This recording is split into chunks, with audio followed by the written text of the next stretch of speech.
Quando eu soube desse congresso, primeiro congresso internacional do Centro Celso Furtado, eu sugeri aos organizadores que, embora, claro, isso não é um congresso sobre o pensamento do Celso Furtado, mas sim um congresso inspirado pela temática que ele desenvolveu ao longo da carreira dele, os temas que sempre foram caros ao Furtado, mas eu achei que cabia ter uma sessão, nem que fosse apenas uma, né, sobre o pensamento dele. Então, a ideia dessa sessão aqui não é prestar uma homenagem ao Furtado, não é chamar atenção para a importância dele, porque disso todos nós já sabemos, né? Mas é apresentar, como o próprio título da sessão indica, né, algumas novidades, né, na interpretação das ideias dele. O que a gente chama de novidades aqui é a utilização de técnicas modernas, de história do pensamento econômico, né, para trazer à tona aspectos novos do rico pensamento desse autor. E o que nós vamos fazer aqui, então, hoje, eu convidei para participar, então, dessa sessão pessoas que têm feito trabalhos criativos, de investigação, abrindo novas frentes de pesquisa sobre a história do pensamento econômico brasileiro em geral e do Furtado em particular, né? O Alexandre e o Gustavo, lá da UFMG, o Maurício Coutinho, da Unicamp. E os 3 papers que vão ser apresentados aqui, todos cumprindo rigorosamente dentro do limite de 20 minutos, para dar oportunidade para todos vocês, no final, para quem quiser se manifestar, colocar questões e perguntas e comentários de forma geral. Então, os trabalhos a gente vai seguir aqui numa ordem, digamos, cronológica, né? Então, eu vou iniciar com, como já está colocado aqui no PowerPoint, um trabalho sobre a questão do desequilíbrio externo. Isso aqui, na verdade, é uma seção de um paper mais longo no qual eu estou trabalhando, que eu estou finalizando agora, sobre a contribuição estruturalista à interpretação do desequilíbrio de balanço de pagamentos, né? Principalmente, claro, nos anos 50 e 60. Então, por isso que eu digo, cronologicamente, o meu trabalho foca, então, nos anos 50, ele é escrito em coautoria com Ricardo Solís, do México. Depois, então, seguindo essa ordem cronológica, nós vamos ter a apresentação do Maurício Coutinho, que já trata de uma releitura, digamos assim, do debate sobre estagnacionismo, que muitas pessoas não consideram, digamos assim, a fase mais feliz do pensamento do Furtado, porque, em princípio, as profecias dele de estagnação não teriam sido confirmadas, mas o Maurício traz à tona aqui aspectos novos e faz uma releitura desse debate. E, finalmente, então, já entrando nos anos 70, o paper do Alexandre e do Gustavo, eles vão abordar a relação entre Furtado e um professor que foi uma das principais influências sobre o pensamento dele, o professor dele na Sorbonne, quando o Furtado fez o doutorado dele, François Perroux, e também fazendo uso, inclusive, de material de arquivo e envolvendo principalmente a questão do conceito de cultura, tanto no pensamento de Furtado quanto no pensamento do François Perroux. Bom, então, começando com o meu paper, digamos assim que uma das novidades que eu trago aqui, junto com o Ricardo Solís, é claro que a questão do desequilíbrio externo dentro do pensamento do Furtado e certamente da CEPAL já foi discutida na literatura, mas o que a gente procura fazer aqui é detalhar isso e trazer à tona alguns documentos que não têm sido suficientemente discutidos na literatura, né? Então, quer dizer, em primeiro lugar, a abordagem geral é a tendência ao desequilíbrio externo como parte do processo de desenvolvimento econômico, né?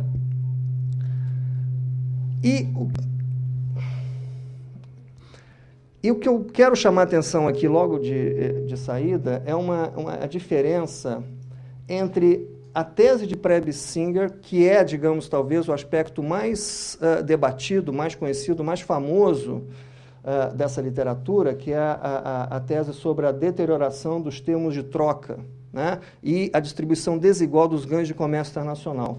Isso é importante, mas a gente não trata disso no nosso artigo. O nosso artigo trata da dinâmica de balanço de pagamentos, ou seja, da macroeconomia aberta. É claro que há uma interconexão entre essas duas áreas, mas há uma diferença, como a gente estuda, quando estuda economia internacional na escola, né? Há uma diferença entre macroeconomia aberta e trade theory, teoria do comércio internacional. A teoria do comércio internacional ela não tem a ver com desequilíbrio de balanço de pagamentos, até porque não existe dinheiro. Se não existe dinheiro, você não pode ter desequilíbrio. Tá? Enquanto que, então, o que a gente vai falar aqui é da contribuição do Furtado e de alguns outros autores da CEPAL à questão da macroeconomia aberta. Tá? Bom, e eu vou focar aqui, claro, no próprio Furtado, sendo esse, né, um seminário sobre o Furtado, essa sessão. Então, quais são as principais publicações dele sobre o tema? Né? A gente começa com essa Formação de Capital e Desenvolvimento Econômico, que é um artigo dele na RBE, de 1952, e a seção 3 desse artigo trata exatamente de critério de investimento e balanço de pagamentos, uma controvérsia que ele teve com o NURCS. Esse artigo, posteriormente, foi traduzido para o inglês, em 54, e se transformou na primeira publicação internacional do Furtado, que, digamos assim, o projetou internacionalmente. Aí vem um outro trabalho, que esse, na verdade, foi a minha motivação inicial para iniciar essa pesquisa, é um relatório elaborado pelo Furtado, juntamente com o economista mexicano Juan Oyola, que talvez vocês tenham ouvido falar. O Juan Oyola se notabilizou por ser o principal autor da teoria estruturalista da inflação, um artigo célebre dele de 1956. Mas esse é um relatório de 57, que tem esse título, Desequilíbrio Externo do Desenvolvimento Econômico Latino-Americano, no caso do México, que é um relatório da CEPAL, que analisa em detalhes a experiência mexicana e é considerado o primeiro estudo macroeconômico amplo sobre a economia mexicana, na história da economia mexicana. Esse é um trabalho que não é bem conhecido, e não é bem conhecido por quê? Porque, na época, o governo mexicano pressionou que ele não fosse publicado. O Prebes cedeu às pressões e não publicou. Então, foi o primeiro trabalho da CEPAL censurado pelo Prebes. O segundo, depois, vai ser um relatório do Furtado sobre a Venezuela, mas essa é uma outra história. Mas então, essa é uma das razões pelas quais as referências desse trabalho elas se limitam a economistas mexicanos. Fora do México, ele é relativamente pouco conhecido, mas é um trabalho absolutamente fundamental, porque é a discussão mais detalhada, do ponto de vista empírico, feito pela CEPAL sobre o desequilíbrio externo. Né? E no caso de um país muito importante, que o México junto com o Brasil, eram os dois países que mais cresciam na época na América Latina. Depois um trabalho do Furtado, que acontece nesse relatório da CEPAL, é que ele faz referências a determinadas elaborações teóricas que não aparecem no próprio relatório. Né? E onde é que elas aparecem? Elas aparecem num artigo do Furtado, que foi escrito quando ele já estava em Cambridge, né? Que ele saiu da CEPAL em 57, e ele saiu da CEPAL exatamente, entre outras razões, mas uma razão determinante foi exatamente o fato desse relatório ter sido censurado. Né? E, diante disso, ele decidiu sair e foi para Cambridge aceitar um convite do Caldor, para passar um ano em Cambridge, onde ele, entre outras coisas, escreveu o livro, que é o livro de economia, considerado o mais importante de todo o pensamento econômico brasileiro, que é a Formação Econômica do Brasil.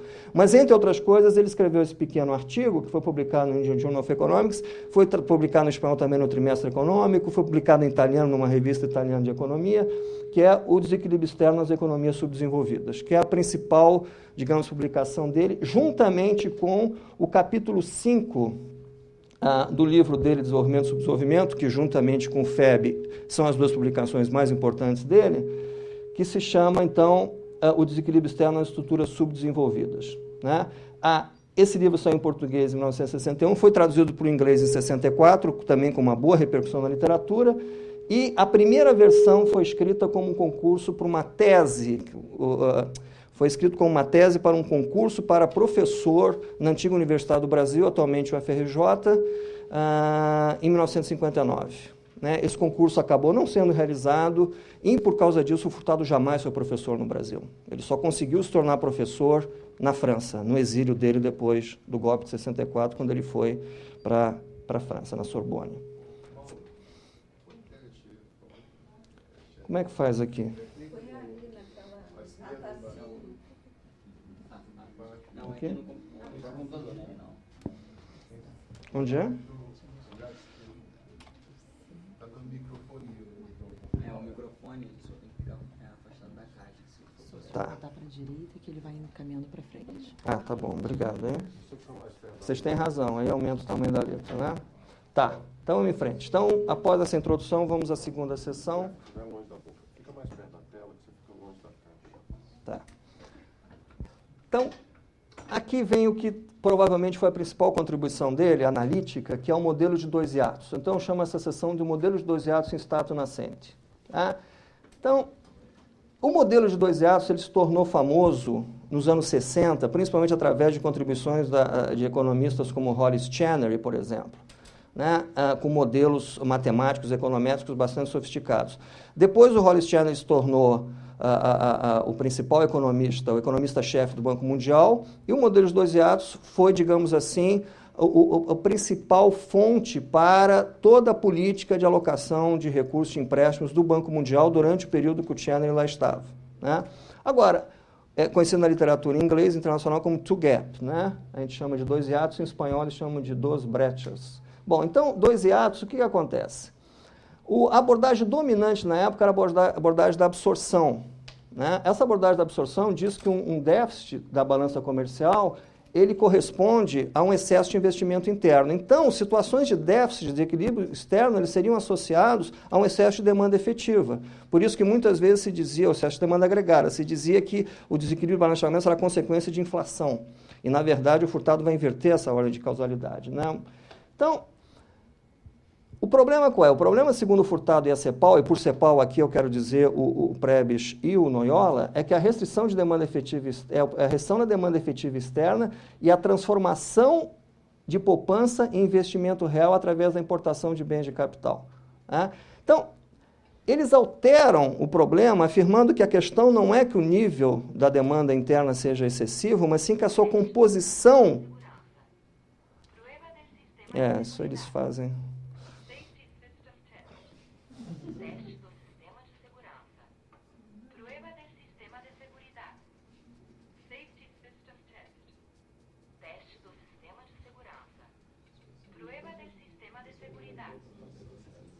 Todo início de sessão tem isso, né? Ok, passamos no teste. Então, essa frase aqui, transformação da poupança em investimento através da importação de capital, é absolutamente crucial. Por quê? A ideia é a seguinte, quer dizer, o Furtado tem uma passagem muito significativa a respeito, em que ele afirma que nos países desenvolvidos, né, industrializados, o problema é que a poupança ela é, de certa forma, dependente do investimento interno através do mecanismo do multiplicador. Tá? Mas que nos países subdesenvolvidos, como o setor de bens de capital é pouco desenvolvido e os bens de capital são importados, né, por causa da defasagem tecnológica, então o setor de bens de capital, quer dizer, a oferta de bens de capital vem de fora. A questão é você ter recursos para aquisição desses bens de capital. Tá? Então, a poupança ela só se transforma efetivamente em bens de capital, né, se você gerar divisas, ou seja, exportar bens que te permitam adquirir esses bens de capital. O problema é que a economia se defronta com uma restrição de demanda efetiva que é dada pela demanda efetiva externa. Esse é um problema clássico que a CEPAL sempre apontou, que é a questão da inelasticidade de renda das exportações, porque são bens primários, e, consequentemente, essa transformação da poupança em investimento real, ela é dificultada. Tá? Então, a reação que eles fazem à abordagem da absorção, que era a abordagem do Fundo Monetário Internacional, e também de economistas do desenvolvimento como Nurse, por exemplo, que critica o Furtado aqui no Rio, na primeira conferência sobre desenvolvimento econômico que aconteceu aqui em 1957, uma conferência importante. Qual era o diagnóstico que eles faziam? O diagnóstico tradicional era, bom, se você tem uma situação de déficit, você tem que aumentar a poupança interna, né? E dessa forma você libera recursos que você utilizaria para consumir. Tá? Com essa liberação de recursos, você vai transferir esses recursos para o setor de exportação, com isso você exporta e aí você resolve o seu problema. Mas qual era o ponto fundamental do Furtado? E o Prebisch faz esse ponto também, mas o Furtado desenvolve com mais detalhe. É que o aumento da poupança doméstica, a liberação de recursos para exportação, não implica aumento do valor exportado. Não implica por quê? Seja porque você tem uma restrição de demanda externa, seja porque se você tenta exportar mais, através de, por exemplo, desvalorização cambial, isso pode levar a uma queda dos termos de troca, que é a tese de Prebisch-Singer. Tá? Então, o que acontece? O que acontece é que no diagnóstico de desemprego, de desequilíbrio balanço de pagamentos do furtado da CEPAL, ele é acompanhado por um excesso de oferta de bens e desemprego. Não há um excesso de demanda, ao contrário, há um excesso de oferta, um excesso de capacidade. Por quê? Porque essa poupança vai ficar inutilizada. Tá? Então, o problema dos dois hiatos é que você tem esses dois hiatos, você tem a poupança interna e a poupança externa. A questão é saber qual é que é a restritiva, qual é que é a binding, qual é aquela que limita. Em geral, o que a CEPAL e o Furtado afirmavam é que a restrição externa é que é limitativa, não é a restrição de poupança interna, é a poupança externa. Consequentemente, se você aumenta a poupança interna, mas a restritiva é a poupança interna fica subutilizada. Tá? Então, era esse o ponto fundamental. Então, há um problema de composição e estrutura da produção, por isso, a lógica do modelo de substituição de importações. A lógica do modelo de substituição de importações não é diminuir o total das importações, mas alterar a sua composição em favor de bens de capital. Eu discuto isso mais num artigo meu que saiu recentemente na History of Political Economy. Tá? Ok. Então, esse é o ponto que eu tinha acabado de falar, que ele é restringido pela entrada de divisa. Agora, o Chenery e esses autores, eles não mencionam o Furtado e a CEPAL. Embora o Chenery tenha iniciado a elaboração do modelo deles dois hiatos, depois de uma visita que ele fez a Santiago do Chile, no final dos anos 50, onde ele provavelmente foi exposto a essas ideias. Tá? Bom, seção 3. Crescimento econômico e desequilíbrio estrutural. O ponto aqui eu me concentro no capítulo 5 do livro do Furtado, Desenvolvimento e Subdesenvolvimento. O problema qual é? Que a fração de bens de capital importado é superior à fração de bens de consumo importado. Tá? Eles utilizavam, o Furtado, principalmente, o modelo de Harold-Domar, onde o processo de crescimento se dá através do aumento da taxa de investimento. Tá? Ora, para você aumentar a taxa de investimento, então, você tem que aumentar a importação de bens de capital.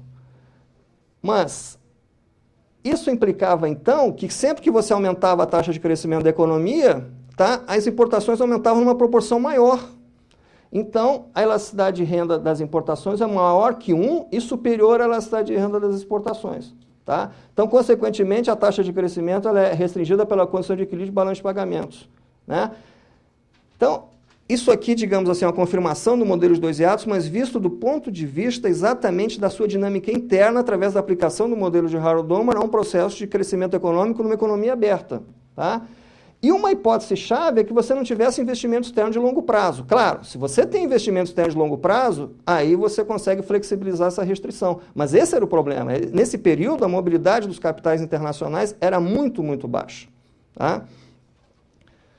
Finalmente, a última seção, a taxa de câmbio e o desequilíbrio externo. O que acontece na época com o sistema de taxas de câmbio? Eles eram um sistema de taxas de câmbio fixas, era o período de Bretton Woods. Tá? Muito bem. Em 1954, agora a gente passa para o México, né? Você tem uma desvalorização do peso mexicano. O caso mexicano ele diferia do resto da América Latina, porque no Brasil, por exemplo, você tinha controle de câmbios. No México, não. O mercado cambial era livre. Tá? Então, a desvalorização cambial na época ela era um grande evento, você tinha que pedir permissão para a FMI e tal, porque era um sistema de taxas de câmbio fixa. Aí, o relatório da CEPAL de 57 fez um cálculo utilizando a teoria da paridade do poder de compra, Purchasing Power Parity casseliana, né? Mostrando que o câmbio não estava sobrevalorizado no México, ele estava subvalorizado e não sobrevalorizado, eles fazem um cálculo sobre isso, e além disso eles fizeram uma estimativa empírica da função importação, indicando que a elasticidade de renda dessa função dependia positivamente da taxa de crescimento, confirmando exatamente a perspectiva teórica do Furtado. Tá? Esse artigo, por essas duas razões, esse relatório, que ele era eminentemente empírico, provocou reações fortes do governo mexicano, né? Como eu disse anteriormente, ele não chegou a ser propriamente publicado. Embora o Urquide, o chefe do escritório da CEPAL no México, que era favorável ao relatório, ele distribuiu o relatório dentro do país, e hoje em dia é possível encontrar em algumas bibliotecas da CEPAL, mas não é um documento de fácil acesso. Né? Então, a tese principal deles qual era? Que, ao contrário do que o FMI afirmava na época, e o FMI, na época, 2 anos antes, tinha tido uma missão, visitado o México, uma missão liderada pelo Pollack, e nessa missão, o Pollack concebeu o que veio a ser chamado de abordagem monetária ao balanço de pagamentos. Tá? Foi exatamente no México, como consequência da reflexão que ele fez sobre o caso mexicano. E a conclusão da CEPAL é que esse desequilíbrio não era causado por preços relativos incorretos, mas pelo próprio processo de crescimento. Tá? Agora, daí você não deve concluir que preços relativos seriam irrelevantes para avaliar a questão do desequilíbrio externo. Tá? Porque no caso do Brasil, a gente sabe muito bem que essa questão da taxa de câmbio real desempenhou um papel importante na interpretação que o Furtado tinha sobre crescimento e industrialização. Agora, é interessante a gente chamar a atenção também para o fato de que havia um país latino-americano, ainda tem, né, que era a grande exceção a esse diagnóstico de recessão externa. Que país é esse? A Venezuela, que na época estava apresentando taxa de crescimento relativamente alta e estava em pleno boom da exportação de petróleo. Né? Furtado visitou a Venezuela, que foi o último trabalho que ele fez para a CEPAL, antes dele sair da CEPAL e ir para Cambridge, que foi em meados de 57, e ele então percebe que a Venezuela, apesar de não sofrer de recessão externa, o seu processo de industrialização estava bastante defasado, inclusive em relação a países que sofriam recessão externa, como Brasil, Argentina, México e Chile. E qual a conclusão que ele chega? A conclusão que ele chega é que o problema na Venezuela é que as exportações de petróleo estavam causando uma sobrevalorização da taxa de câmbio, ao contrário do que estava acontecendo no México. E essa sobrevalorização da taxa de câmbio, aí sim você tem um problema de preços relativos, estava tornando os salários na Venezuela muito altos em termos de dólares e, consequentemente, tornando a produção interna de produtos industriais venezuelanos não competitiva. Isso fazia com que a Venezuela importasse de tudo, até alimentos, e vendesse petróleo. Como é que a gente chama isso hoje em dia? Doença holandesa. Então, em 1957, o Furtado diagnosticou exatamente, em detalhes, o processo de apreciação cambial que está por trás da Dutch disease, ou doença holandesa, como a gente chama na nossa língua. Tá? Então, isso, em traços gerais, seriam as contribuições mais importantes que o Furtado deu à interpretação do desequilíbrio externo, né, associado ao processo de crescimento, no período em que ele esteve na CEPAL e também um pouco depois, incluindo o livro dele de 1961. Né? E eu volto a chamar a atenção para o fato de que, da importância desse relatório que ele escreveu com Juan Oyola, também com a assistência do Oswaldo Sunkel, sobre o desequilíbrio externo mexicano, que foi o documento mais detalhado do ponto de vista empírico sobre o desequilíbrio externo num país latino-americano na época. Ok, então agora eu vou passar a palavra, obrigado, para o Maurício Coutinho. Eu acho que vou falar sentado, que eu vou sem transparência, pode ser? Eu tenho... Você comanda o tempo? Quer dizer, é função do Mauro, né? Mas vamos ver lá. Você quer que eu comande o tempo aqui? Vai lá, Maurício. Bom, eu vou iniciar. Eu venho há tempos fazendo um estudo que havia ficado inacabado nos meus arquivos sobre um texto Furtado sobre o desenvolvimento e estagnação na América Latina. Esse texto foi publicado na forma de livro em 1968 no Brasil pela Civilização Brasileira. O Furtado se refere no prefácio, que é escrito em Paris, final de 1965, que aquela é uma coleção de ensaios que veio à luz, mas veio à luz em 1968 no Brasil. Depois eu falo um pouco mais sobre as circunstâncias. Quando ele foi publicado no Brasil em 1968, a situação era outra. A economia brasileira começara a crescer após um período de crescimento pequeno, um período de crise econômica. E, por essa razão, o texto do Furtado caiu em um certo esquecimento, ou não foi tão bem recebido, e se acresce a isso o fato de ter recebido em 69, 70, publicado em 70 e 71, uma crítica muito forte da Maria da Conceição Tavares e do Zé Serra, em um texto que se tornou bem divulgado aqui, foi publicado no Trimestre Econômico, além da estagnação, no Brasil circulou em várias versões não tão oficiais. E esse texto da Conceição e do Serra é um texto com muitas implicações para o pensamento econômico de ambos e da Conceição, que se formava a partir daquela época, mas é um texto que inicia com uma crítica à ideia de estagnação e é identificada a crítica em Furtado. Isso contribuiu para que o texto não tivesse a recepção devida.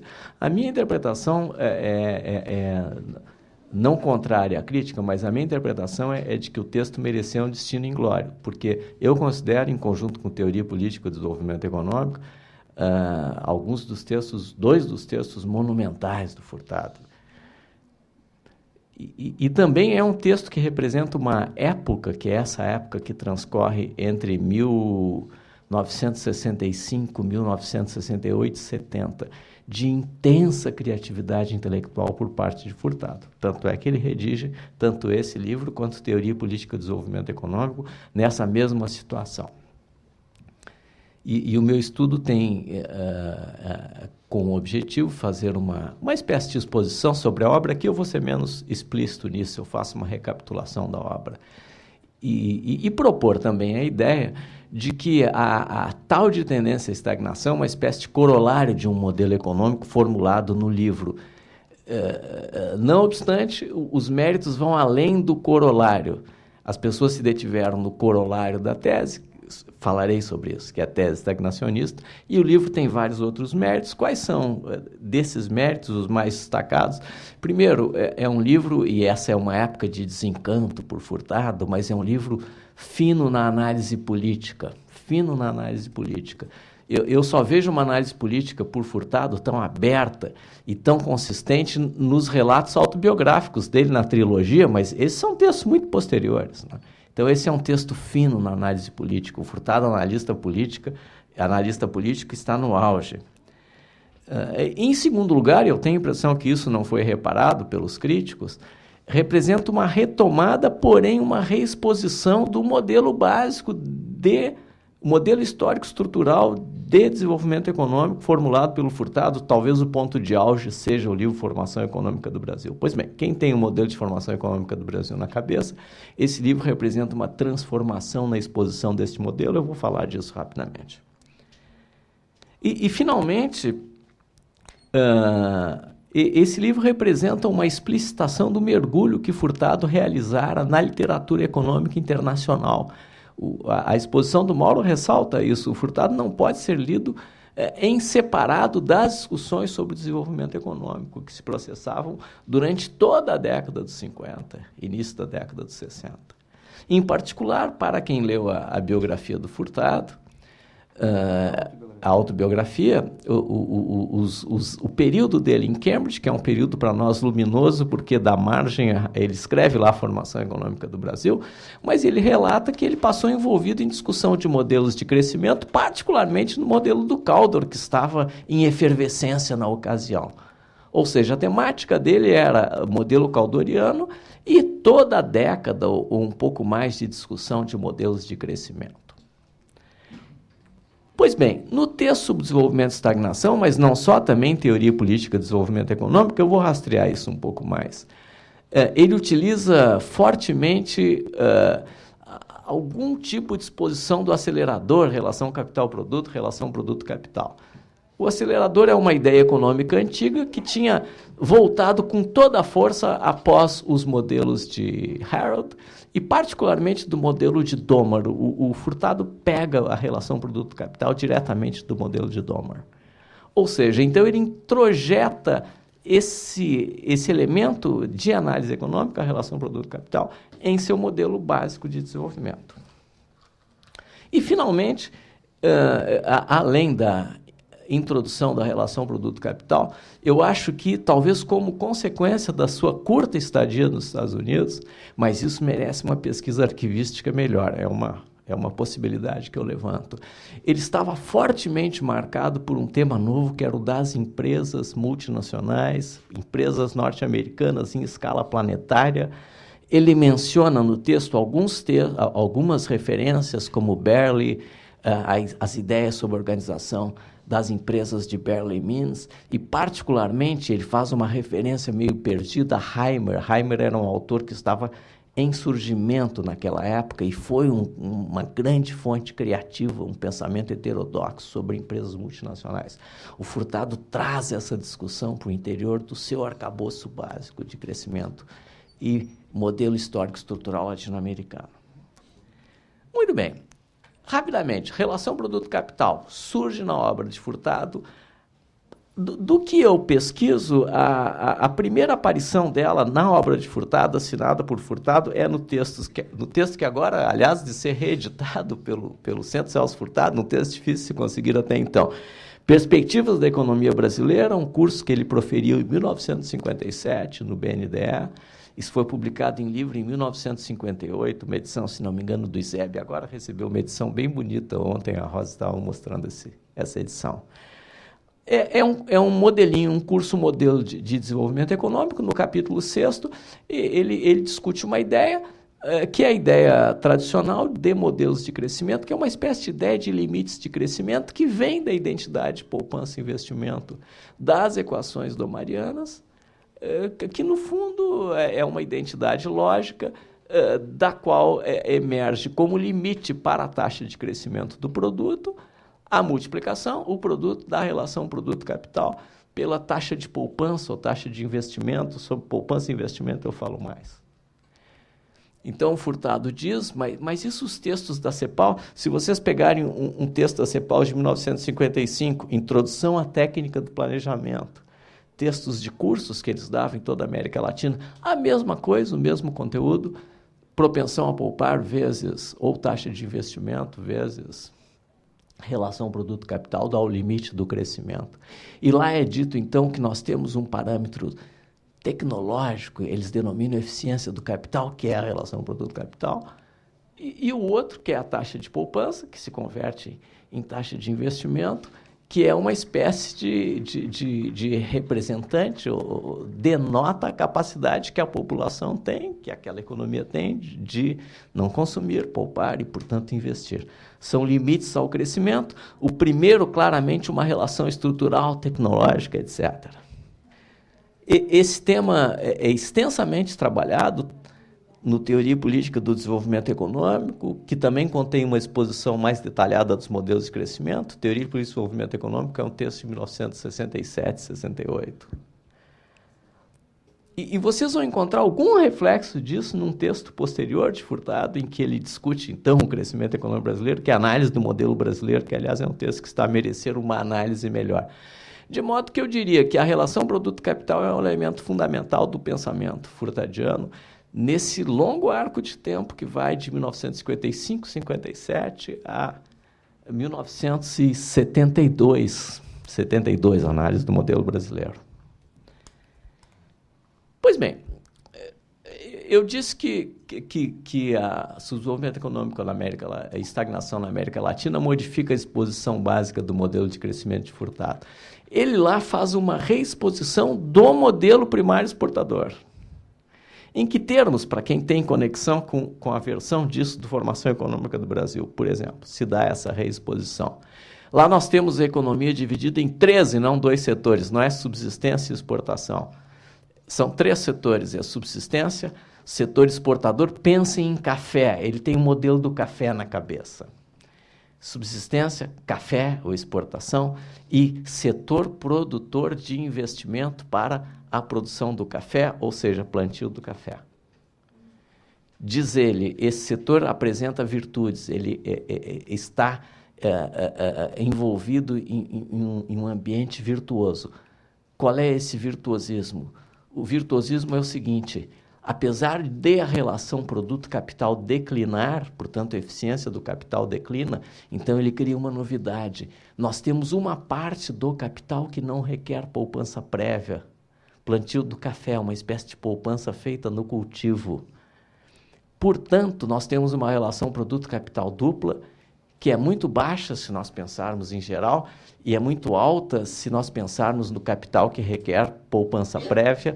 Logo, sobe essa relação produto-capital, então essa é uma economia brutalmente eficiente. Por outro lado, o perfil de demanda assegura investimento, porque o investimento é aprisionado no setor acelerador, que é o setor 3, que é o setor de produção de bens de capital para o café, que é plantio do café. Ou seja, então ele modifica o modelo básico primário exportador, consegue, na minha opinião, com tremendo êxito, explicar, com a introdução dessa relação produto-capital dupla, a eficiência do modelo primário exportador. E, finalmente, ele consegue resolver um problema que é o arcabouço, que é a estrutura da teoria econômica do Furtado, que é a relação poupança e investimento. Nós temos que produzir poupança para a taxa de investimento requerida. Pois bem, ele mostra como o modelo primário exportador produz. Muito bem. A análise da substituição de importações, que decorre da crise internacional, ela é muito semelhante à efetuada, por exemplo, em formação econômica do Brasil.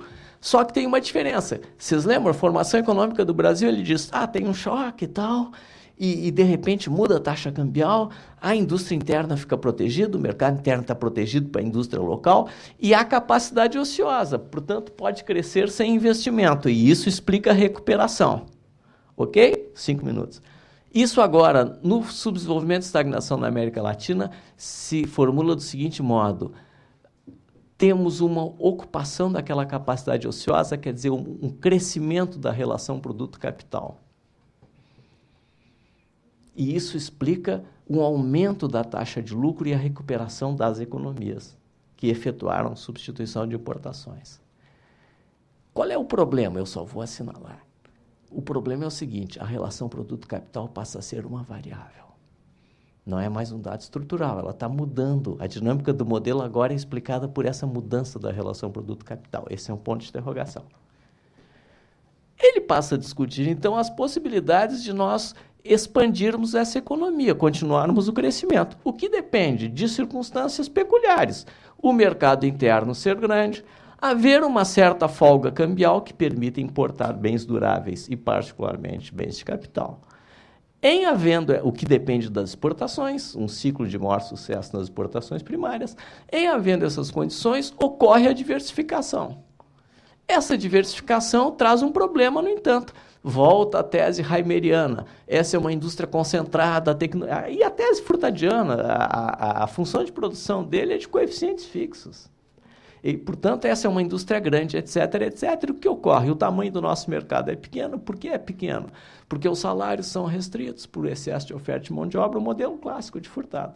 E, com isso, a indústria tem um mercado restrito e a relação produto-capital inerentemente declina, diz ele. Esse declínio que pode levar a uma tendência à estagnação. Muito bem. E essa é a crítica que se formula. A tendência à estagnação decorreria disso. Então, é a tentativa de diversificação do aparato industrial pela grande indústria em condições de salário restritos pelo excedente de mão de obra. Esse é o modelo estagnacionista. Eu faço várias variações. Tem uma ocasião em que ele diz que a tendência à estagnação também é política, porque se cria uma instabilidade política nos países. Então, nós temos uma tendência à estagnação econômica e uma tendência à estagnação política. E só para terminar, que meu tempo está esgotando, é uma ideia que eu não pude desenvolver totalmente ainda, mas eu tenho algumas intuições e uma pequena demonstração. Tenho tempo? Tem tempo.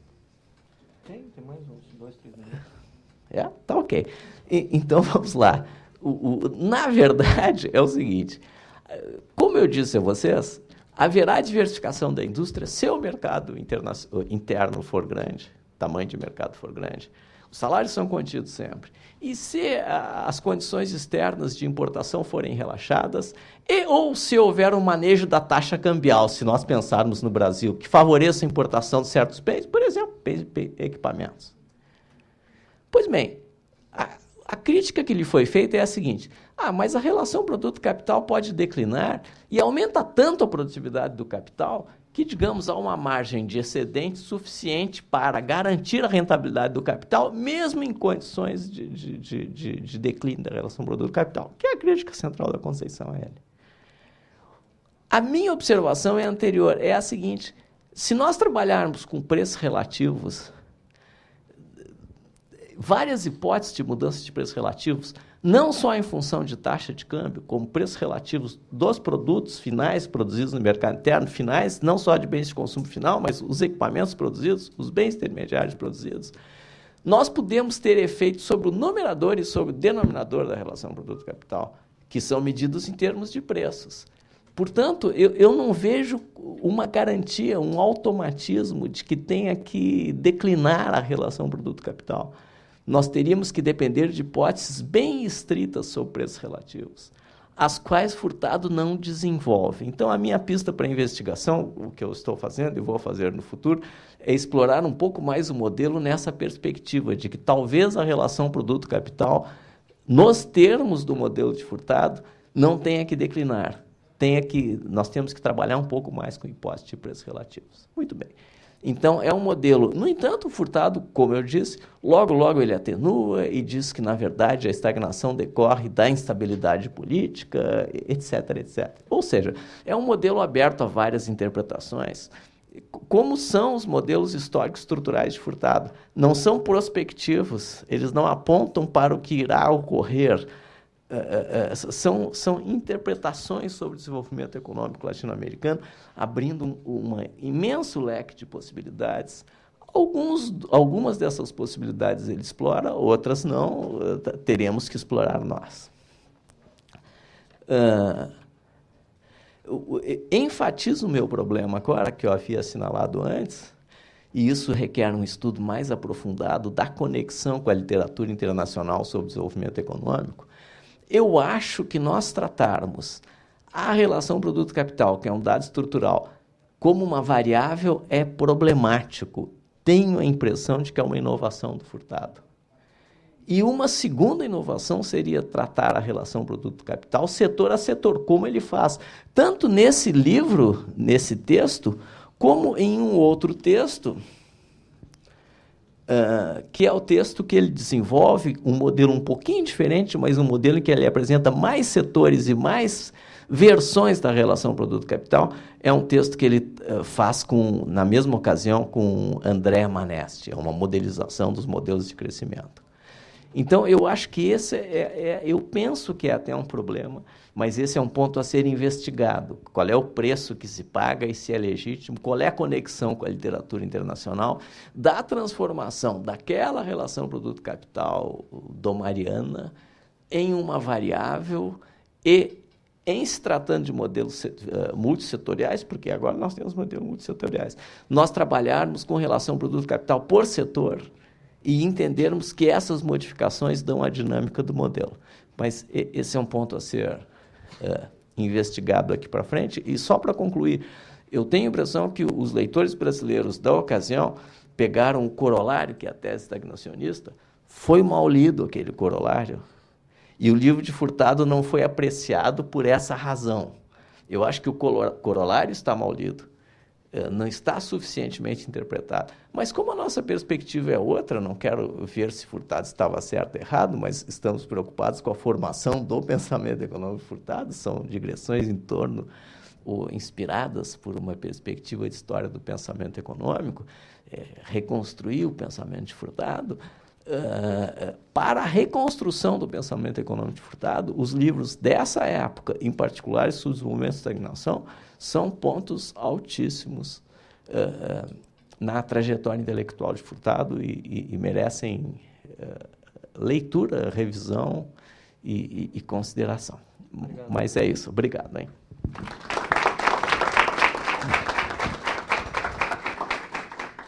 Hoje à tarde a gente vai ter uma oportunidade de perguntar à professora Conceição se ela concorda com o Maurício, que ela se equivocou na leitura que ela fez do Furtado. Eu não quero estar por perto para ouvir a resposta que ela vai dar ao Maurício.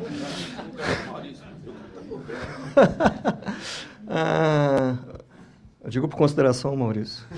Bom, então vamos proceder ao terceiro trabalho da mesa de hoje, antes da gente abrir para o debate. É o trabalho do Gustavo e do Alexandre, então vamos lá. Bom, obrigado, Mauro. Como o Mauro tinha dito, a gente está passando agora mais para os anos 70, se movendo para o começo dos anos 70, do pensamento Furtado, e nós vamos fazer uma coisa aqui potencialmente irritante para a plateia, que é dividir a apresentação, mas eu acho que o desconforto vai ser dirimido no final, porque o melhor fica para o final, então vocês vão superar isso.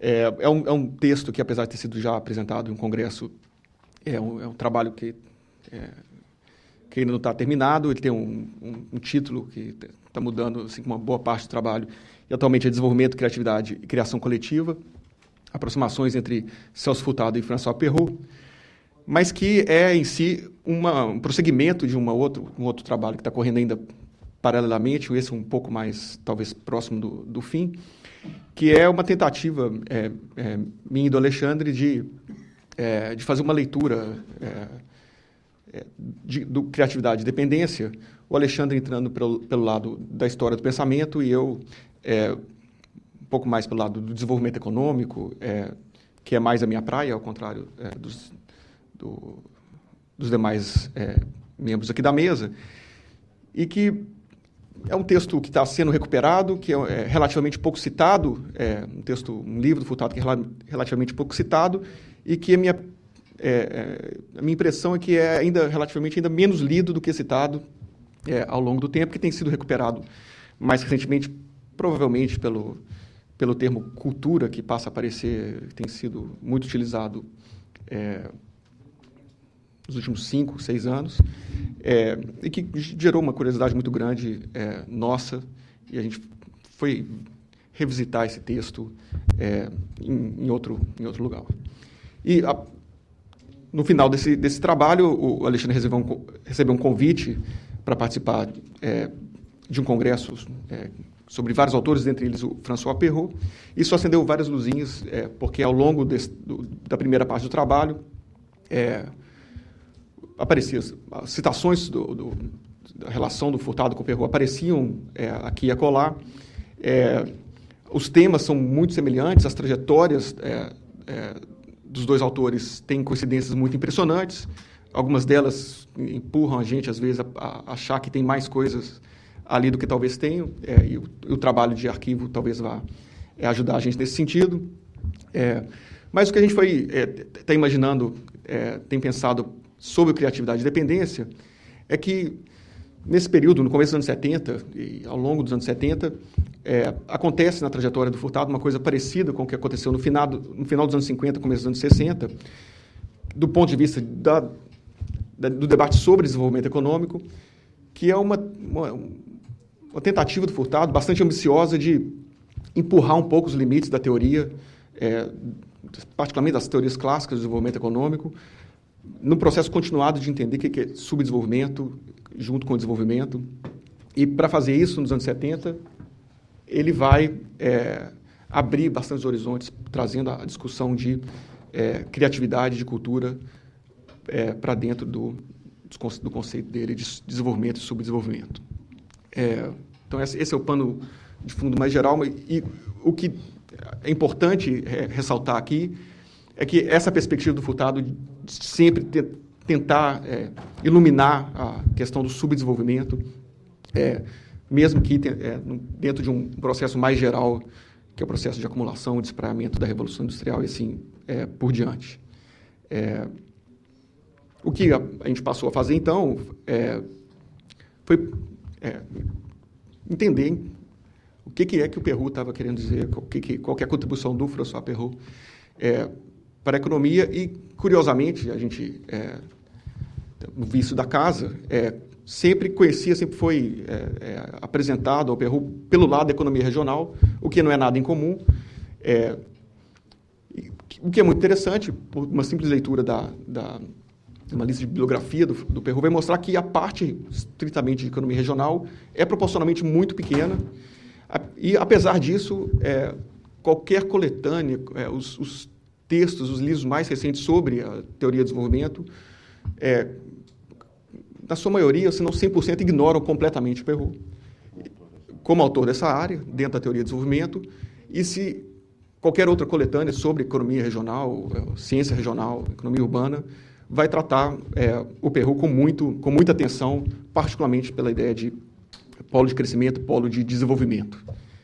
Esse descasamento é muito interessante para o pesquisador, evidentemente, e a gente passou a seguir um pouco essa linha de entender um pouco criatividade e dependência do contexto do Furtado e de criação coletiva no contexto do Perrault. E se a gente for pensar em grandes conceitos, o paralelismo é evidente e gera muito interesse, porque questões como situar o subdesenvolvimento dentro de um plano mais geral do processo de funcionamento do sistema capitalista já é um fator em comum dos dois autores. A importância da estrutura econômica dentro do processo de desenvolvimento aparece sistematicamente em alguns textos do Perrault com um nível de detalhamento até bastante exaustivo. Ele vai tratar disso de maneira recorrente. E talvez um terceiro, a lista não acaba aí, mas um terceiro ponto de convergência entre esses autores à primeira vista, e aí também já declarado do lado do Furtado, é a importância do Estado no planejamento econômico, apesar de que os autores também têm uma entrada bastante diferente. O que passa a gerar bastante curiosidade, então, Pode pegar essa cadeira? Claro, claro. Vai, continua. O que passa a gerar bastante curiosidade, então, até que ponto que as ideias podem ter havido um processo de polinização cruzada desses conceitos. Alguns deles aparecem até relativamente tardiamente nos textos do Furtado, e até que ponto parte de um processo de dois autores que estão tentando entender o funcionamento do sistema capitalista, apesar de que os dois têm focos bastante distintos. Então, antes de passar para o Alexandre, o que a gente argumenta sobre criatividade e dependência é que a cultura aparece, nesse momento, no texto do Furtado, explicitamente relacionada a essa dificuldade de continuar tratando, particularmente depois do mito do desenvolvimento, do problema do subdesenvolvimento, em contraposição ao processo de crescimento que foi possível observar em vários países da América Latina, e a continuidade dos desequilíbrios da heterogeneidade estrutural em todos esses países ao longo desse tempo. O que é curioso, também como pano de fundo para criatividade e independência, é que, quando o livro aparece, depois dessa segunda passagem do Furtado por Cambridge, a própria teoria do desenvolvimento já tinha virado fio. O livro é pego, em grande medida, no contrapé da teoria do desenvolvimento, recebe, relativamente bem recebido, mas não tem a disseminação de várias outras partes da obra do Celso Furtado, e que, curiosamente, ele acaba chegando, quando chega à língua inglesa, já chega com outro título, chega com acumulação e desenvolvimento, que em si é uma coisa curiosa para investigar, mas já sugerindo uma leitura diferente. A partir daí, o que resta, então, questão para a gente, e possivelmente para grande parte dos leitores do Furtado, é saber o que é, então, que o Perroux estava dizendo sobre economia, sobre desenvolvimento, além de polo de crescimento, e essa parte, fundamentalmente, que o Alexandre vai explorar. Bem, então, continuando o nosso jogral aqui, né?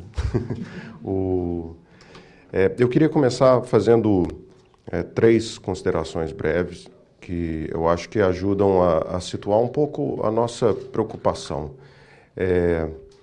O Gustavo tocou em alguns pontos importantes quanto ao exercício que a gente está tentando fazer aqui, que é um exercício de aproximações, mas não é necessariamente um exercício de pensar o que do trabalho do Perroux influenciou o Furtado ou coisa do tipo, né?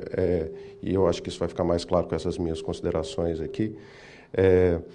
Mas também esse aspecto de que, só destacando o último ponto da fala do Gustavo, que o Criatividade e Dependência, que é o livro fundamental que a gente pretende trabalhar em relação ao tema de hoje, ele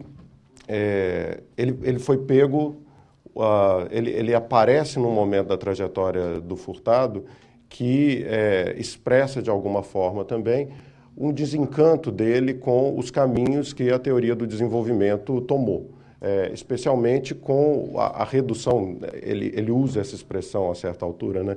A redução das teorias do crescimento a simplesmente a dinamização de modelos macroeconômicos. Então, você tem uma redução do campo, e o que ele está tentando fazer com criatividade e dependência é, em certa medida, ampliar, escancarar o campo da discussão econômica, né, e incluir ali uma série de outras questões que são questões fundamentais para entender o desenvolvimento. Não são questões, ele não está fazendo um exercício de transdisciplinaridade para se aproximar de outras áreas. Ele está tentando fazer o que ele fez em diversos outros momentos da vida dele, que é compreender o subdesenvolvimento, compreender o processo de desenvolvimento. Aí, nesse sentido, eu chego a essas considerações pontuais, mas que eu acho que são muito importantes. Existe um aspecto fundamental da obra do Furtado, que é o seguinte, o Maurício até tocou na questão da autobiografia, é que é um grande privilégio para um autor da área de história do pensamento econômico poder contar com uma autobiografia de um autor tão bem escrita como a autobiografia do Furtado. Teoricamente, você pode até chegar à conclusão de que não carece, então, de fazer estudos de história do pensamento econômico, já que ele contou tudo ali. Mas, ao mesmo tempo que isso é um privilégio, isso traz alguns problemas, que é justamente problemas que podem ser esclarecidos com o trabalho de arquivo, com a pesquisa detida da área de HPE, de História do Pensamento Econômico, que é mais ou menos o seguinte, lendo a autobiografia do Furtado, a gente se depara com uma reconstrução analítica da sua própria trajetória, ou seja, o Furtado refaz a sua trajetória intelectual e encadeia todas as suas obras, todos os seus argumentos em momentos diferentes da vida, dando a essas obras talvez uma linearidade maior do que elas tenham tido, ou seja, ele tira um pouco da jogada os momentos de dúvida. Ou seja, o primeiro livro já anuncia o último livro, de certa forma, né? Você tem uma sequência de ideias ali que não funciona assim, né? O mundo real não funciona assim, basicamente. Então, esse foi uma das nossas inquietações iniciais com o trabalho com criatividade e dependência, porque o nosso ponto fundamental é que o criatividade e dependência definitivamente representa um ponto de ruptura na trajetória do Furtado. Ele não é mais um elemento de continuidade, ele é uma ruptura na forma que ele analisa o desenvolvimento. Então, essa é uma ordem de consideração. A outra questão importante em relação a esse aspecto a esse aspecto da biografia do Furtado, é que também uma coisa que é nossa função aqui e que a gente tem tentado trabalhar é perceber o Furtado dentro de um ambiente intelectual mais amplo, ou seja, pensar o Furtado como um pensador do mundo, que ele de fato foi, alguém que estava discutindo, e isso ficou muito claro no trabalho do Mauro e no trabalho do Maurício, discutindo com uma tradição ampla do pensamento e num diálogo internacional. Mas, no que nos interessa, esse Furtado da década de 70, ele é mais do que um pensador do mundo, ele é um pensador francês, ele é um pensador que está profundamente enraizado dentro de um ambiente intelectual francês, circula com muita desenvoltura dentro desse ambiente. Então, ele não deixa de ser o pensador do mundo, mas ele se torna explicitamente, na nossa análise do criatividade e dependência em particular, um pensador francês. Então, nesse sentido, não é dizer quais as influências que estão ali no criatividade e dependência, mas é irmanar o criatividade e dependência de outros tantos trabalhos que eram produzidos na França nesse momento e que traduzem alguns aspectos de compreensão da realidade, de compreensão da questão do desenvolvimento de uma maneira muito particular. De uma maneira que tem um traço de continuidade com o humanismo, que é fundamental para a compreensão das questões econômicas a partir dos anos 50, dentro do debate francês, que produz um tipo eu gosto muito da expressão que alguns autores usam, inclusive, para descrever a obra do Le Bret e de outros autores nesse período, que é a ideia de uma utopia realista. Né? Ou seja, são autores que estão pensando o possível, estão pensando um tipo de transformação da realidade que pode soar utópica, mas que não deixa de ser realista. Ou seja, existe uma perspectiva de otimismo. O Sachs, ontem na fala dele mesmo, ele falou, vocês podem achar que a minha fala é muito otimista, mas eu percebo na fala dele mais do que o otimismo. É esse tipo de utopia realista, ou seja, é utópico, porque é altamente improvável que o mundo caminhe naquela direção, mas é absolutamente realista, é absolutamente possível de se caminhar. Então, o grande desafio é construir as soluções para que a gente seja capaz de caminhar nessa direção. Então, de alguma forma, é esse tipo de ambiente intelectual que a gente está interessado.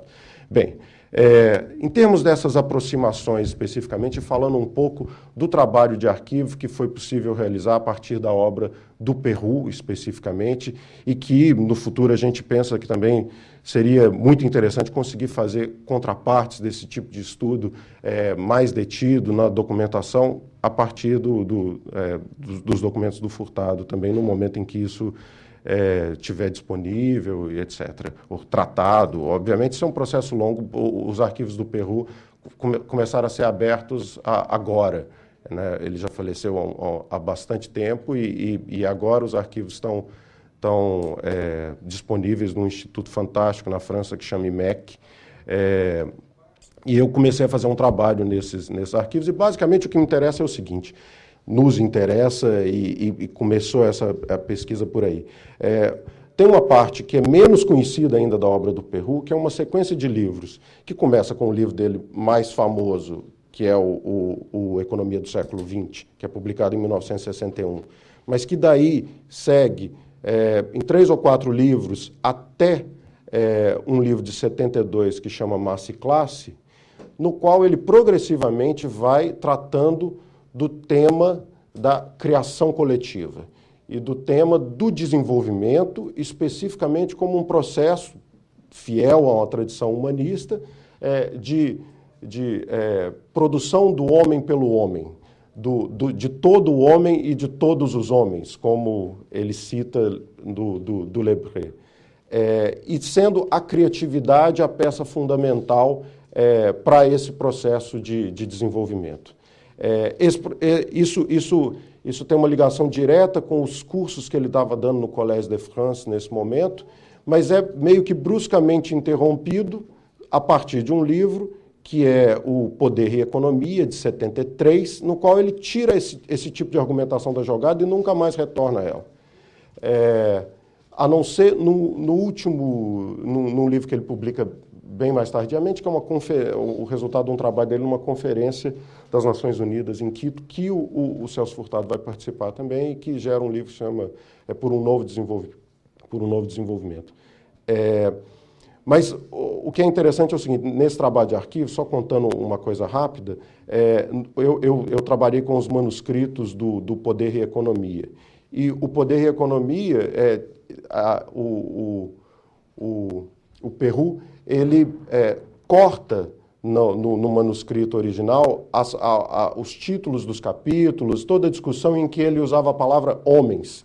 E ele passa a não conceituar mais o desenvolvimento como a produção do homem pelo homem, de todos, e ele corta isso e substitui pela palavra agentes. Ou seja, ele tá cortar de homem para agentes tem uma significação muito clara, e ele tá encaminhando a reflexão dele numa outra direção. Isso é um tipo de exemplo do que, às vezes, o trabalho de arquivo pode permitir a gente diagnosticar, né? Assim, é o pensamento vivo do autor indo numa direção ou em outra. Bem, mas o que a gente pode, então, nesses últimos 2 minutos que me restam aqui, pensar em termos dessas aproximações? Basicamente, existe, nessa sequência de livros que o Perroux vai publicar entre o início da década de 60 e o início da década de 70, há uma série de temas que vão ser muito próximos a temas que o Furtado vai trabalhar na década de 70, no Criatividade e Dependência, em particular. Temas como a criatividade e a combinação de criatividade e liberdade como base para o verdadeiro desenvolvimento. Isso parece frases tiradas do Criatividade e Dependência, mas eu estou falando de coisas que estão dentro da forma que o Perroux está refletindo, especialmente num livro, que é o Indústria e Criação Coletiva 2. Mas qual que é o registro do argumento do Perroux? É um pouco diferente do Furtado. Ele está preocupado com uma dinâmica, com entender uma dinâmica da criação, em substituição à dinâmica da inovação do mestre dele, do Schumpeter, né, do mestre do Perroux. E ele tá propondo justamente a criação como um elemento que permite a compreensão de uma dinâmica tal qual o Schumpeter pensou para o processo da inovação.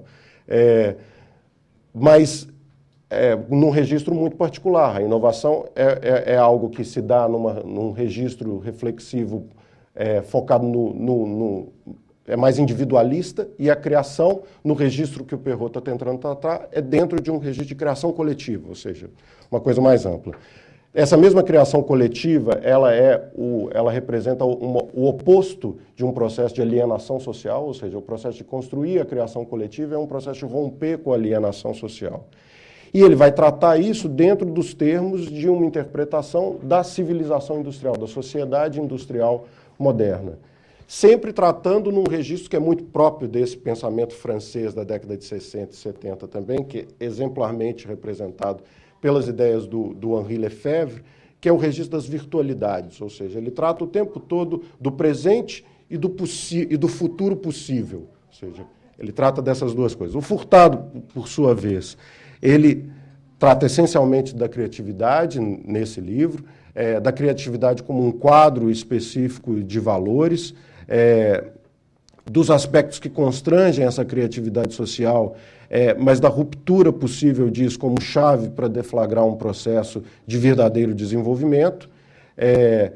E o que é interessante, eu vou concluir para a gente não passar do tempo e poder chegar nas perguntas, é que por que a gente entende que o criatividade e dependência é um ponto de ruptura de redirecionamento? Ruptura é uma palavra que gera outras interpretações, mas de reposicionamento do seu argumento sobre o desenvolvimento, é basicamente pelo seguinte, porque quando a gente surpreende o Furtado no início da década de 70, como, por exemplo, num texto autobiográfico que ele publica,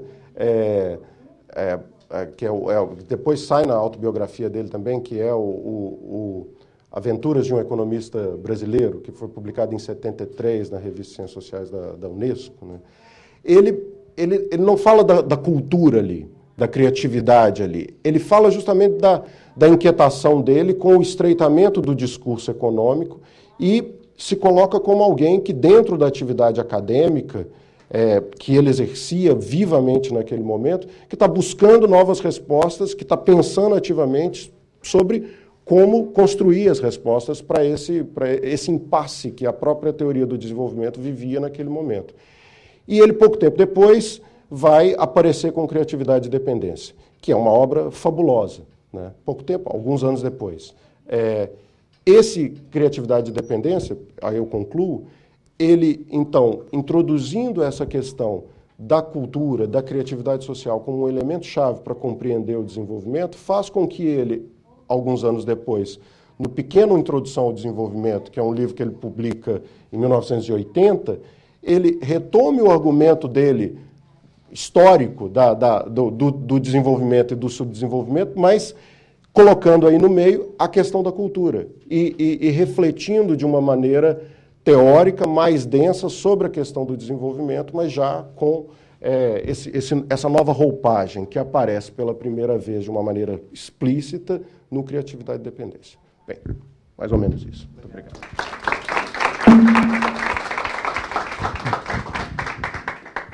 Bom, obrigado, Alexandre, ao Gustavo e também ao Maurício. E vamos, então, abrir agora para questões, comentários, dúvidas, por favor. Uma perguntinha, um comentário para o Maurício. O comentário é o seguinte: você falou da influência que o Caldor poderia ter tido no Furtado. Eu acho que é ao contrário. Eu acho que o Formação Econômica do Brasil é um livro que basicamente finaliza e conclui uma etapa do Furtado, que é a da CEPAL, que o coração do modelo que está por trás do FEB é a restrição externa, e você pode até dizer, bom, transformação estrutural certamente, mas tem alguma coisa já do que vai ser chamado mais adiante pelo Aníbal Pinto de heterogeneidade estrutural, são essas as preocupações centrais, enquanto o modelo de Caldor, de 58 e 59, é um modelo com pleno emprego. O que ajusta, e sem uma crítica muito pesada ao Caldor, porque é pleno emprego porque é um fato estilizado, estava em pleno emprego mesmo, etc., mas o que ajusta ali para a taxa de capital produto fixa, a taxa de crescimento são as variações da distribuição de renda. Então tem esse elemento da distribuição de renda, mas é uma influência muito peculiar, porque não é relevante para a obra do Caldor, é o do Furtado. O Caldor é que para 66 vai começar a pensar em termos de restrição externa. Foi a vinda do Caldor ao México, a influência do Furtado, etc., que move ele. O fato da Inglaterra ter virado um país com restrição externa, que move o Caldor nessa direção. Então, acho que há que ter um certo cuidado sobre quais foram as influências. Não há por que pensar sempre que a gente recebe as influências de fora, às vezes a gente é que passa as influências. A pergunta é, você não acha... Eu acho que você está certo que o estagnação é mal interpretado. É um texto que é exatamente o age-led, a gente chamaria hoje, eu acho que é o correto, uma série de coisas. Mas você não acha que a coisa da Conceição e do Serra, sem precisar defender, porque ela vai se defender sozinha, mas não era uma coisa de política econômica, tipo, a esquerda estava pessimista e esse pessimismo era incorreto, porque dava para crescer, mesmo sendo o age-led, mesmo com a distribuição só para cima, etc. Essa é a pergunta.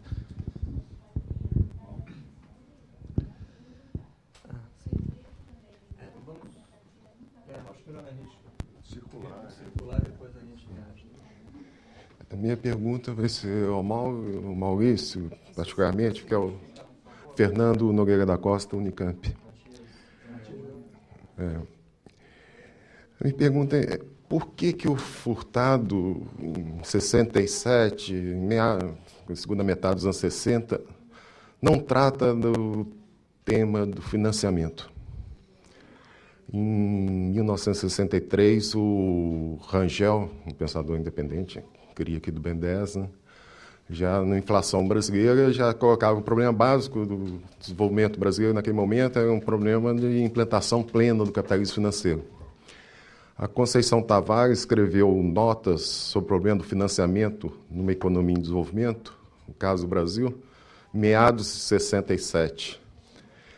E aí a minha pergunta é, será que, por tratar ainda por categorias de poupança, investimento, uma visão mais, que é o que convencionalmente se chama gado real, ele não observou uma saída, assim, pega tese do Rangel, né, plena implantação, pelo crédito direto ao consumidor. A Conceição Tavares, eu já conversei várias vezes com ela falou, não, eu senti influência primeiro do Gurley Shaw, um pensamento funcionalista. O Rangel fez uma leitura do Hilfner. E isso vai se desdobrar depois, no início dos anos 70, no Natureza e Contradições do Capitalismo Financeiro da Conceição. Então, a minha hipótese assim, da questão da estagnação, do além estagnação, que é depois desse texto da Conceição, que ela já estava vendo... E ela falou para mim, ela falou, não, primeiro na esquerda que pensou o capitalismo financeiro no Brasil foi o Rangel. E eu fui a segunda. Então, ela sugere isso, que ela já estava num raciocínio que é mais contemporâneo, né, que a gente não vê no modelo hiato da poupança. A gente vê o modelo do fund, do financiamento, da implantação do mercado de capitais.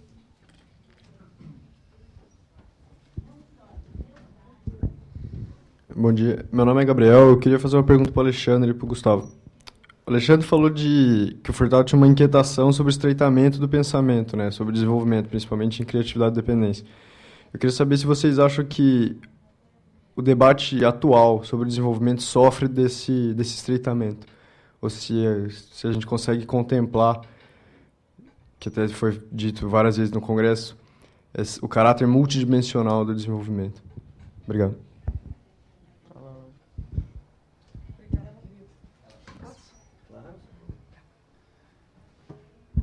Bom dia, meu nome é Cleidia, eu sou do IPUR da FRJ.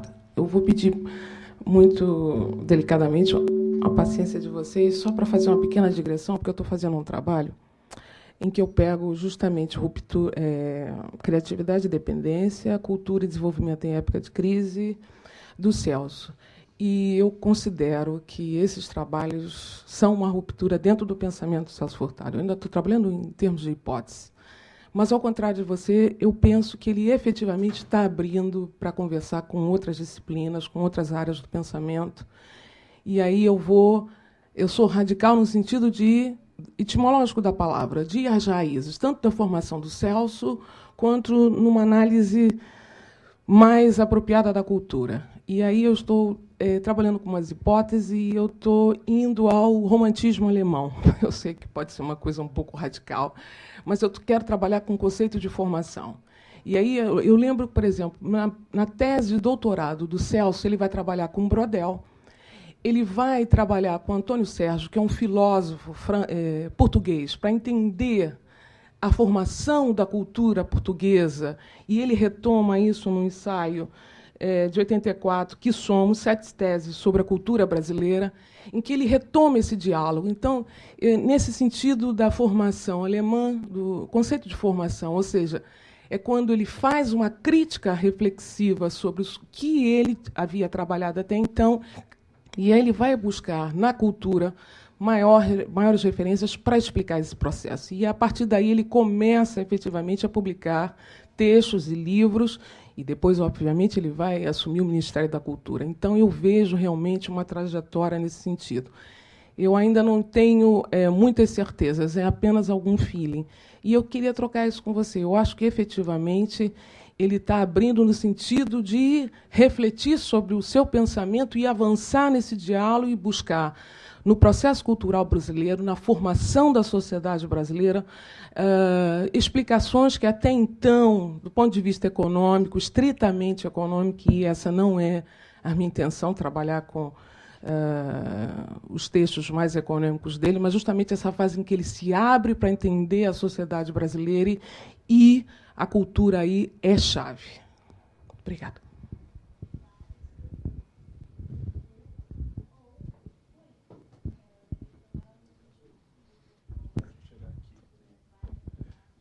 Bom dia, Maurício. Eu sou o Wilson, da Unicamp, Estudo de Filosofia e Ciências Humanas, Departamento de Sociologia. Uma questão bem pontual. De que maneira o subdesenvolvimento e estagnação na América Latina também não pode ser visto como uma espécie de debate com o texto da Conceição Tavares de 63, sobre o esgotamento do modelo de substituição de importações?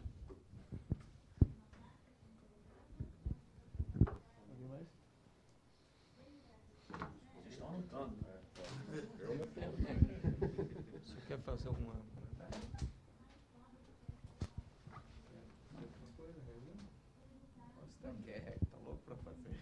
Eu achei que o professor Clóvis queria dizer alguma coisa. Então, vamos lá, vamos começar pelo Maurício. Sinteticamente, Caldor versus Furtado, de acordo com seus livros autobiográficos, o capítulo sobre a estadia dele em Cambridge, as passagens são curiosas, porque ele estava na CEPAL e tal, o Mauro relata bem as circunstâncias, sai da CEPAL meio preocupado, meio chocado com aquele ambiente de restrições, e vai para Cambridge. E lá nós sabemos, sai com formação econômica do Brasil. É que a história pitoresca, teve que passar um dia em Recife, foi na livraria, comprou um livro e tal.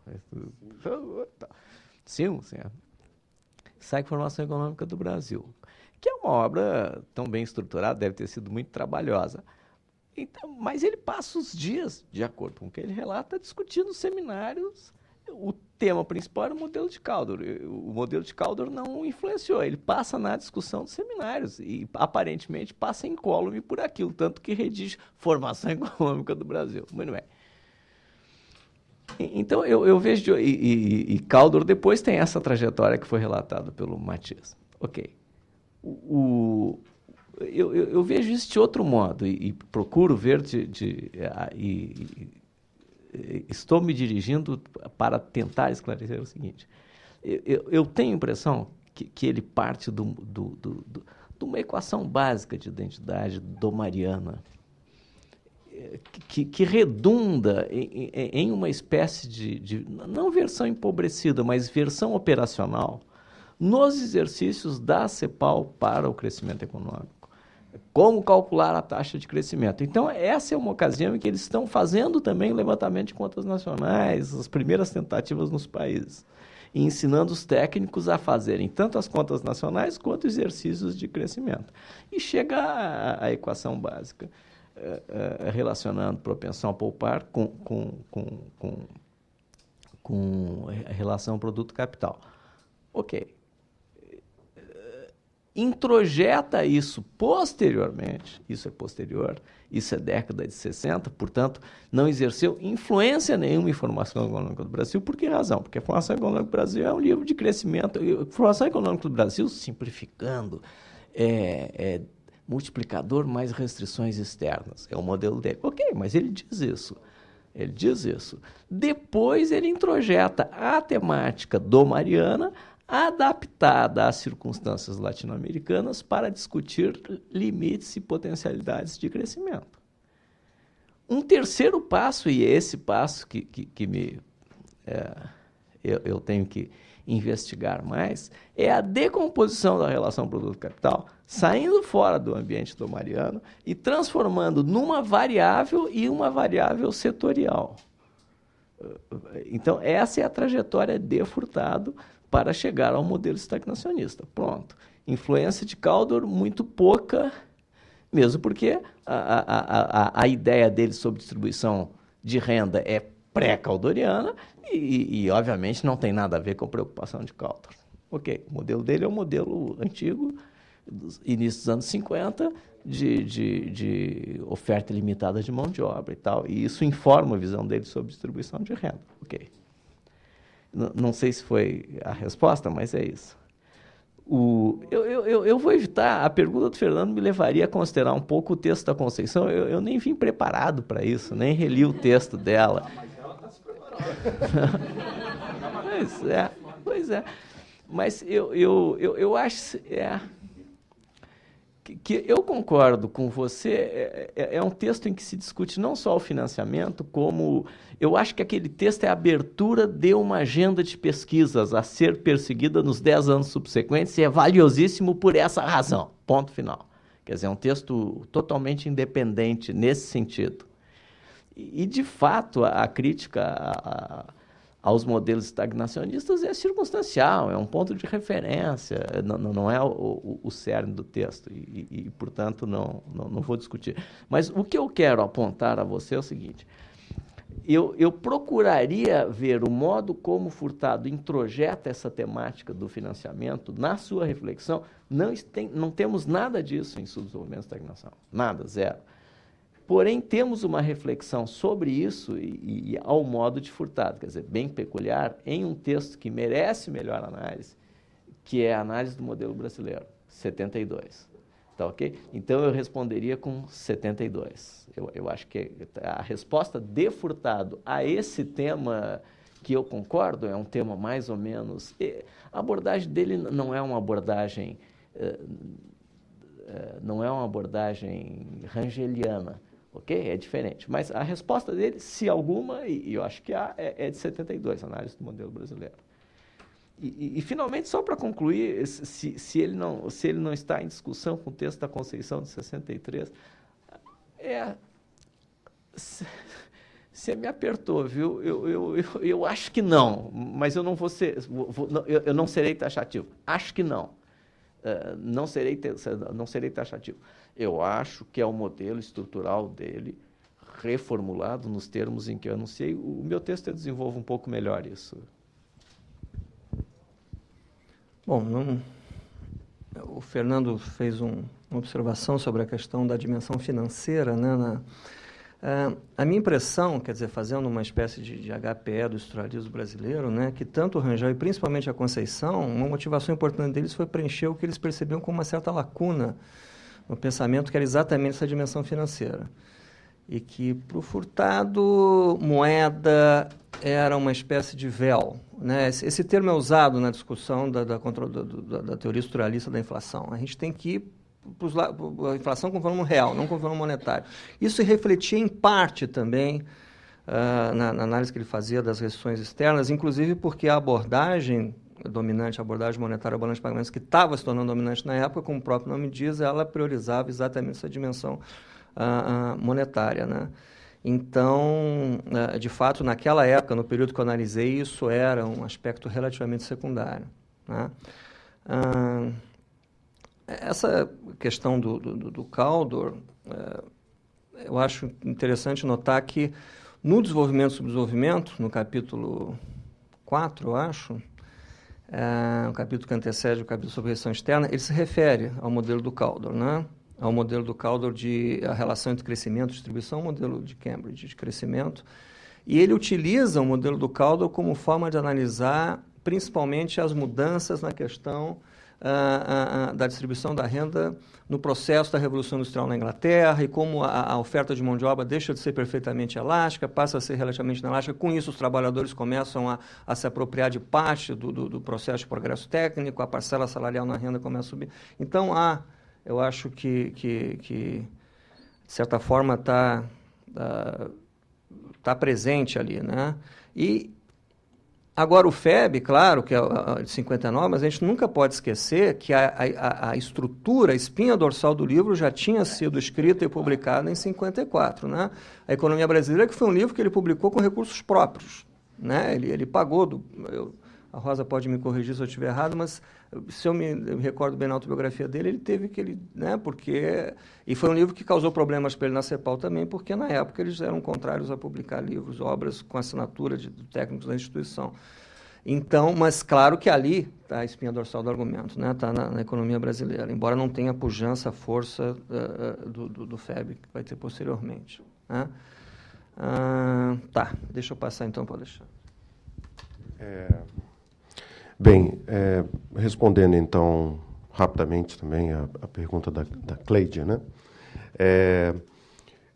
Eu acho que tem uma questão importante que o prefácio que a Rosa escreveu para esse último volume dos arquivos Celso Furtado, um ensaio sobre a cultura, dá uma pista para explicar isso, porque ela propõe uma periodização das obras do Furtado sobre cultura, né? E separa o momento da década de 70 do momento da década de 80. É óbvio que as coisas todas têm relação, né? É óbvio que é um pensamento vivo que vai crescendo em complexidade. E o tema da cultura vai se materializando. E depois que ele se torna ministro da Cultura, ganha uma especificação inclusive de falar explicitamente sobre cultura. Agora, eu acho que existem diferenças profundésimas, para usar uma palavra, uma palavra um pouco esdrúxula, entre o Criatividade e Dependência e o Cultura e Desenvolvimento na época de crise. Aliás, diferenças de estatura, inclusive. O Criatividade e Dependência para mim, a obra mais sofisticada do Furtado. Assim, é a obra que o Furtado se coloca como um pensador de estatura muito além da economia, explicitamente. Mas isso não significa que ele não é um livro de economia, porque o tema fundamental do Criatividade e Dependência, não só para mim, mas como outros analistas do livro, é pensar como que dependência tecnológica se explica em função de dependência cultural, ou seja, como que isso explica um processo de desenvolvimento desigual e etc. E esse não é o tema do Cultura e Desenvolvimento na época de crise, que ele já está falando explicitamente de cultura, o registro é outro, né? Então, eu acho que é óbvio que a gente pode articular todas essas questões, elas fazem parte de um Furtado preocupado cada vez mais com a temática da cultura. Só que o Criatividade e Dependência, ele cumpre um papel fundamental na formulação da teoria do desenvolvimento e do subdesenvolvimento do Celso Furtado. Ou seja, é um livro que ele só não é mais citado pelos economistas, provavelmente porque não entenderam, porque é um livro difícil para valer. Não leram, não entenderam. Não entenderam sem ler. Eu sei que a primeira vez que eu terminei de ler o livro, eu falei assim, bem, vamos começar de novo, né? Porque não é um livro fácil, é um livro difícil. E é por isso mesmo que é um livro que é sempre um convite às releituras sucessivas, né? E que é uma obra que permanece como uma obra muito interessante de ser lida, uma obra temporal nesse sentido, né? Tá, eu vou tentar ser breve na resposta.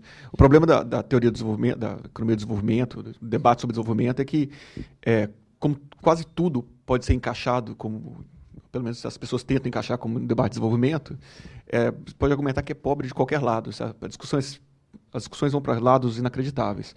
No que tange a discussão sobre criatividade e talvez cultura e inovação, em certo sentido, talvez do meu ponto de vista, talvez a área mais pobre, porque quanto mais a gente andar para o lado talvez neo-schumpeteriano da discussão dentro desse guarda-chuva amplo de desenvolvimento econômico, pior porque a discussão vai ficando cada vez mais árida, cada vez mais determinada pelo lado da oferta do que por qualquer outra coisa, e quando desemboca na parte empírica, é aquela chatice de sempre de patente, P&D e não sei o quê, e que é exatamente, talvez, essa discussão não era tão presente nos anos 70, ela vem depois, ainda mais com esses indicadores, do contexto do debate de criatividade e cultura na obra do Furtado, que está intimamente associada com os outros conceitos que ele veio construindo ao longo do tempo. E tem a ver com problema distributivo, problema da renda, do problema da estrutura produtiva de maneira mais geral, e que, de fato, hoje em dia, os economistas não vão recuperar. Com algumas raras exceções, e sendo bastante caseiro, tem um texto que não está tratando de cultura necessariamente, mas que joga um pouco a discussão para um lado mais interessante, que é o texto do Eduardo Albuquerque, de 99, do Cambridge Journal, que vai associar a discussão de inovação com a discussão cepalina, falando um pouco do papel que a construção de estado de bem-estar teria nesse processo, porque, afinal de contas, você está produzindo o quê e para quê. E talvez esse seja um mote que não explicitamente coloca um pouquinho do lado da demanda nesse debate, que já é bastante árido em geral.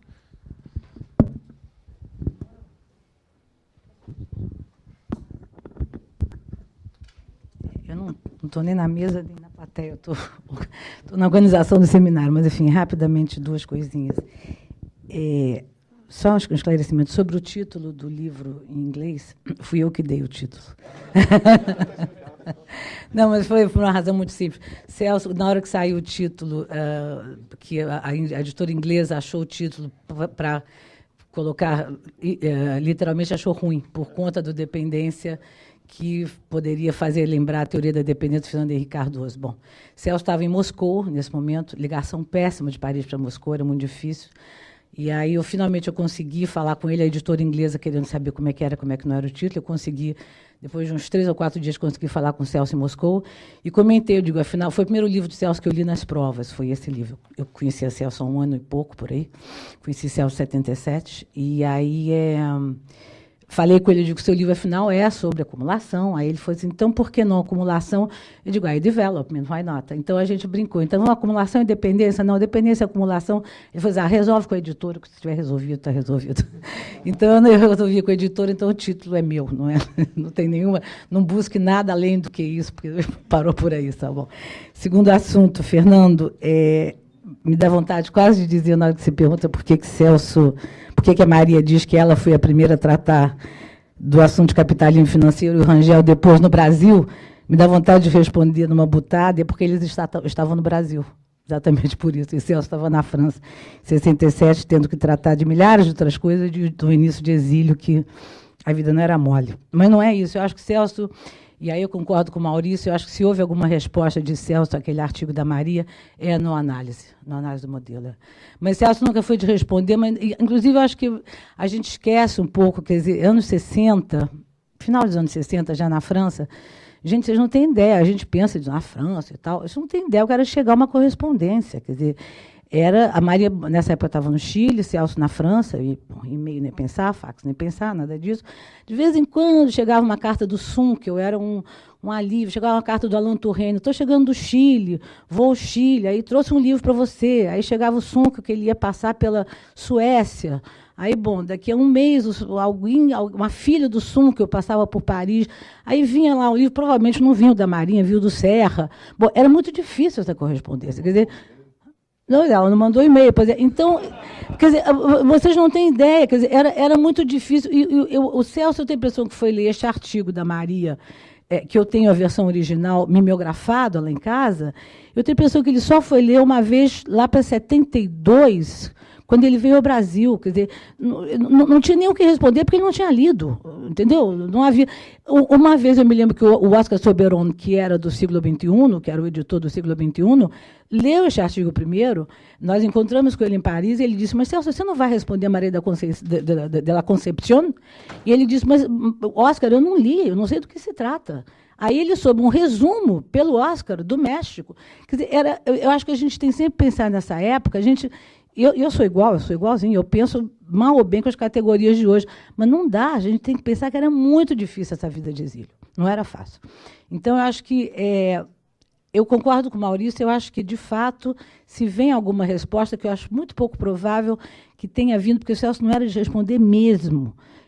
Teve duas respostas que eu me lembro, uma delas foi para o Paul Singer, no Caderno de Opinião, quando o Celso escreveu o Prefácio à Nova Economia Política, e o Paul Singer não entendeu e não aceitou o que o Celso, ou não aceitou e não entendeu, enfim, bom, as duas coisas, ou nenhuma das, ou todas as opções acima são válidas, e Paul Singer respondeu, e Celso fez uma tréplica. E a segunda vez que ele fez uma tréplica foi ao Franklin de Oliveira, a respeito, você que está cuidando desse assunto de cultura, você deve conhecer isso, sobre as 7 teses. Que eu publiquei no caderno, no arquivo. Ele não era de responder, mas nem intelectualmente, nem nada. Cada um pensasse o que pensasse, e todos comparecíamos no debate, todos falamos e tal. Mas, enfim, era só para dar esses detalhes, e parabéns aos debates. Obrigada. Bom, a sessão está se encerrando, mas o professor Clóvis Cavalcante gostaria de fazer uma observação. Obrigado, Mauro. Porque, como eu convivi muito com o Celso Furtado e conheci Celso em 1960, quando eu era estudante, ele era superintendente da Sudene, eu participei de momentos em que ele teve discussões com Gilberto Freire. Na Sudene, onde Gilberto Freire era representante do Ministério da Educação. E era um debate muito interessante, no nível dos pensadores. E Gilberto Freire criticava o fato de que a Sudene seria algo economicista, e Celso Furtado tentavam mostrar o contrário. Então, tiveram embates interessantes.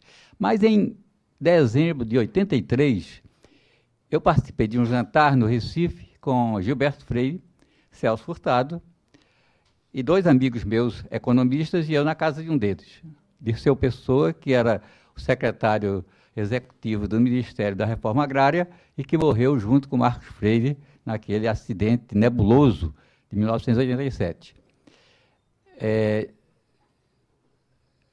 Dirceu Pessoa tinha estudado na França, inclusive com Furtado.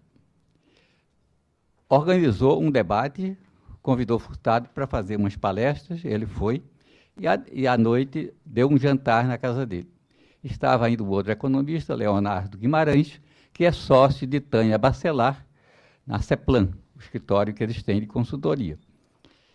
E foi muito interessante, porque as mulheres ficaram sentadas numa mesa.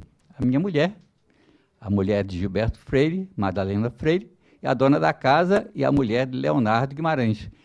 Rosa não foi a esse momento, perdeu, porque foi muito interessante. O jantar se prolongou em torno de um bom vinho, uma conversa elegante, e aí apareceram várias coisas das percepções diferentes de Gilberto Freire e de Celso Furtado sobre cultura. Infelizmente, isso não foi gravado. Então, eu tenho na memória algumas coisas. O dono da casa, que estava lá, morreu. Mas tem Leonardo Guimarães, que às vezes comenta comigo. Leonardo Guimarães é sogro do meu filho, que é economista e professor na Universidade de Cambridge, onde Celso estudou. Então, tem muitas coisas. Uma comunidade só, né? É uma comunidade só, exatamente. Hein? Você está desafiado a fazer uma entrevista com o Leonardo. Pronto, seria ótimo. Seria ótimo. Ótimo, porque foi um momento em que essas coisas de cultura transpareceram, porque não era uma conversa de economia, porque Gilberto Freire não era bom de economia. Mas aí... Não, eu convivi muito com Gilberto Freire também, e o conheci antes de Furtado, em 1959, aqui no Rio de Janeiro, porque eu estudava num colégio aqui no Rio de Janeiro, onde o filho de Gilberto Freire também estudava. Então, e é interessante, eu vou dizer uma coisa aqui, que Rosa sabe, é que Madalena Freire, a mulher de Gilberto Freire, foi colega de liceu paraibano de Celso Furtado. Eram da mesma idade, hein? E ela me disse, Madalena Freire me disse, que Celso Furtado paquerava ela. Ela me disse. Então, mas ela me disse que Celso Furtado dava de presente a ela livros de poesia e que era muito, muito amável. Agora, eu acho que também ela não quis dizer, confessa, mas ela mais de uma vez falou isso, porque ela perguntava quando eu vinha aqui ao Rio.